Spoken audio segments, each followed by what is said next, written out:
చిన్న మాట వింటారా? హైవే మీద ఫాస్ట్గా వెళ్తుంది. ఎదురుగా యూటర్న్స్ వస్తాయి, వెహికల్స్ వస్తాయని తెలుసు. స్లోగా వెళ్ళావు అంటే ఇంటికి సేఫ్గా వెళ్తావు. లేదు అని అంటే ఆ యూటర్నే కదా, నాకెందుకు, నాకు చెప్పి రాలేదు అని ఫాస్ట్గా వెళ్ళావంటే నీ సైడ్ నుంచి వచ్చే వెహికల్ నువ్వు రెండు ఢీకొని కొన్నిసార్లు ప్రమాదం అయ్యే అవకాశం ఉంటుంది. అందులో నుంచి బై లక్ బయటకు వస్తాము. కొన్నిసార్లు నేను చెప్పాల్సిన అవసరం లేదు ఎంత ప్రమాదం జరుగుతుంది అని.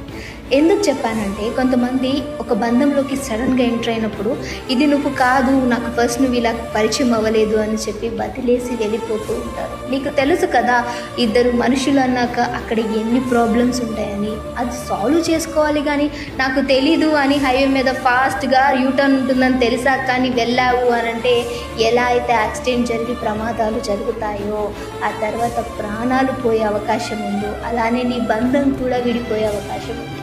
సో అన్నీ తెలిసినా తెలియకపోయినా ఏ ప్రాబ్లం వచ్చినా సాల్వ్ చేసుకుంటూ ముందుకెళ్తేనే కదా అది లైఫ్. అంటే నాకు తెలీదు అని వెనకడుగు వేయకు.